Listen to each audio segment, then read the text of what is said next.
As the Jewish world is reeling in shock and horror at the recent terrorist attack in Washington, D.C., and as the IDF has been getting ready for hopefully the final battle for total victory against our Islamo-Nazi enemy in Gaza, I want to share the following important thoughts.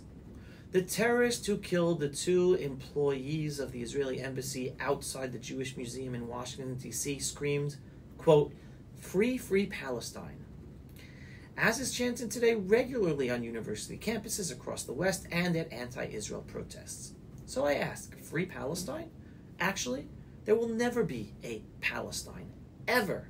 Just as there never was a state or kingdom called Palestine in the past, there never will be one in the future. We will also never again allow Gaza, Judea, and Samaria to be ruled by Islamo-Nazis, ever. Over 100,000 Gazans have already fled the Gaza war zone, just as all Gazans should have been allowed to leave through Egypt, exactly as the world encourages in other war zones like Ukraine and Syria. But somehow, when it comes to Israel, the so-called enlightened world revealed its true colors by blocking that option, exposing a blatant Jew-hating anti-Israel double standard. No, Gazans have to remain in the war zone.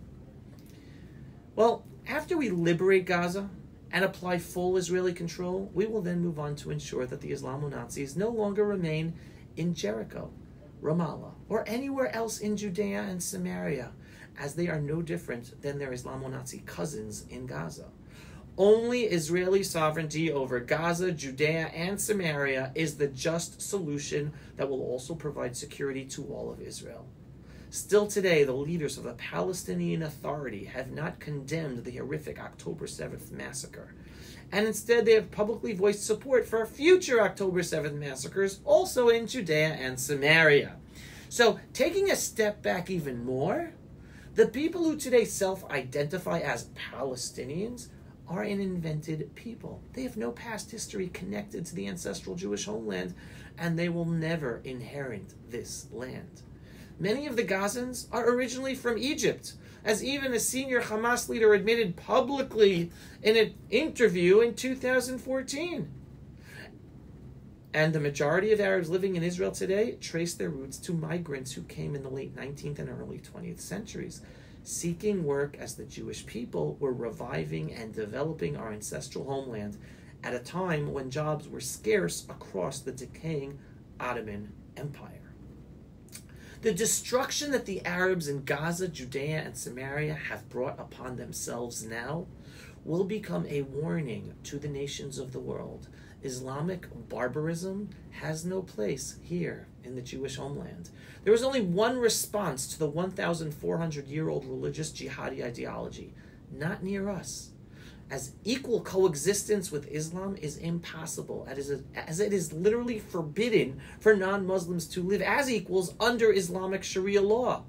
The Jewish people, back as sovereign in our ancestral homeland, we are the forefront of humanity, understanding the need for a clean separation between civilized life and the violent, oppressive forces that glorify hate and crush human liberty that exists in Islam.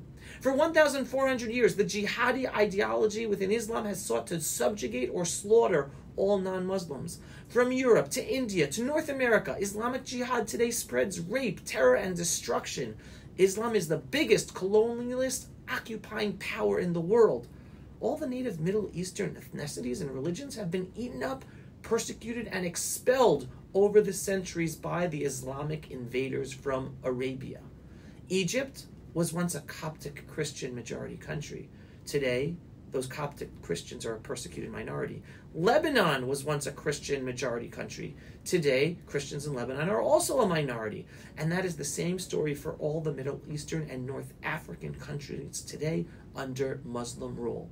The ethnic tribes and religions that were there for centuries have become persecuted minorities under Islam. That all originated in Arabia. But today, the jihadi Muslims made one critical mistake. They opened a front against the Jewish people back as sovereign in our ancestral homeland.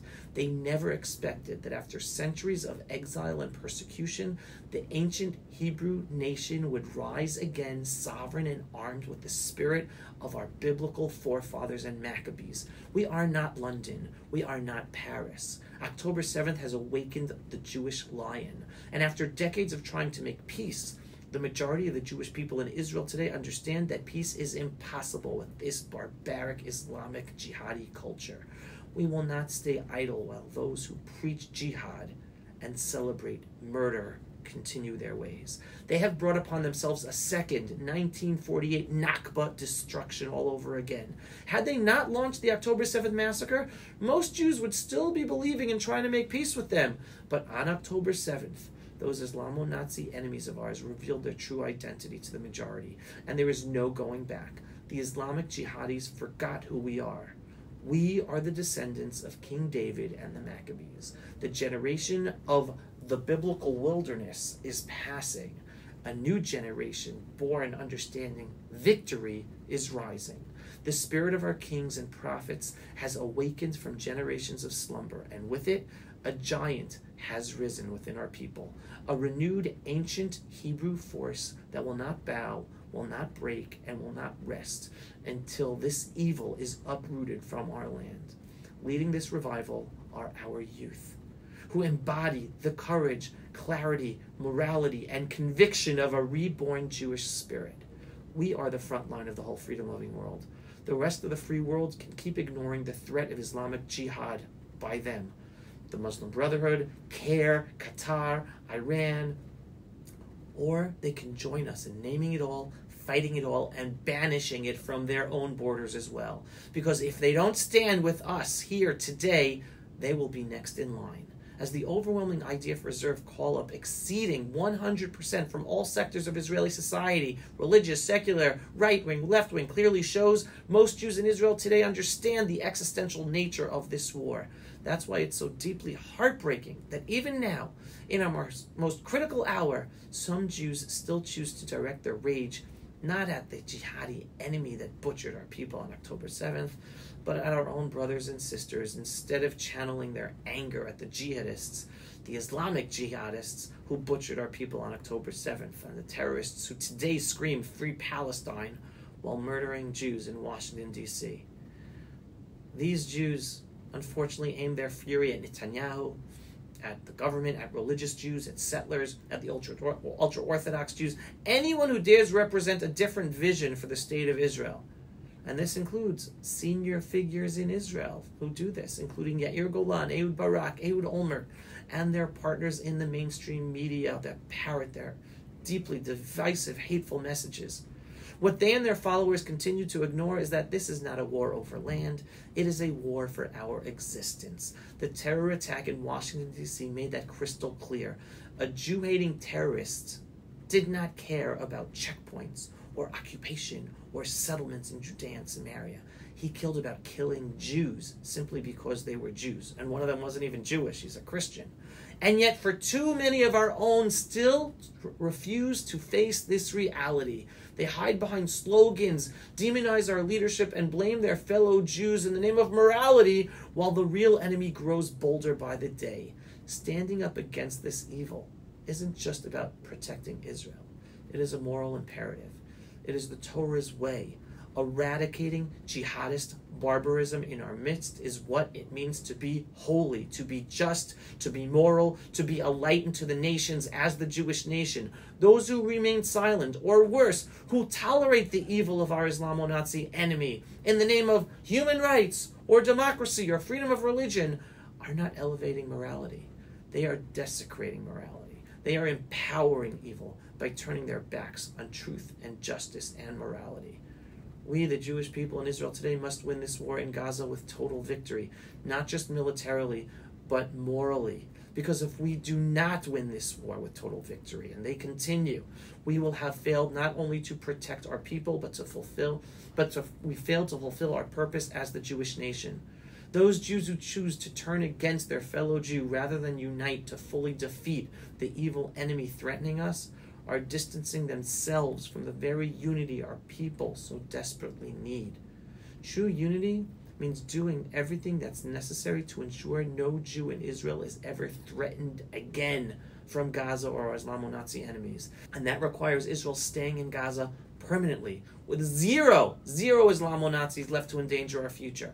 The Jews voicing dissent against total victory against our barbaric Islamo-Nazi enemy in Gaza may step away, but our arms will always remain open to welcome them back when they better understand our situation and do tshuva, and are ready, that's repentance, and are ready to stand together with the rest of us. In the meantime, pray for our holy IDF soldiers as they begin this next and hopefully final stage in this war in Gaza. And strengthen your faith in God above. With all the ups and downs, sadness and trauma, these are redemptive times, and the only reason we survive with all the tragedies that come upon us is because God is watching us and ensures that we survive. That's our secret for thousands of years. Total victory is at hand. Am Yisrael Chai. That's it for today's special Pulse of Israel program, when you get a daily, belief-based, inspiring, politically incorrect truth about Israel, the Jewish people, and the freedom-loving world. If you are not yet a subscriber, what are you waiting for? Go to pulseofisrael.com and click to subscribe today. And yes, we are a donor-based operation. We're heavily censored across all the social media platforms. It's thanks to your support, large donations or small donations, that we're able to do our work. And we have so much work to be done, so much truth to inspire people with, especially the Jews. And it's thanks to your donations. So every once in a while, just click on the donate button on pulseofisrael.com. Shalom, everyone, and thanks for watching. Pulse of Israel, frontline videos from the Holy Land. Support our work by donating today.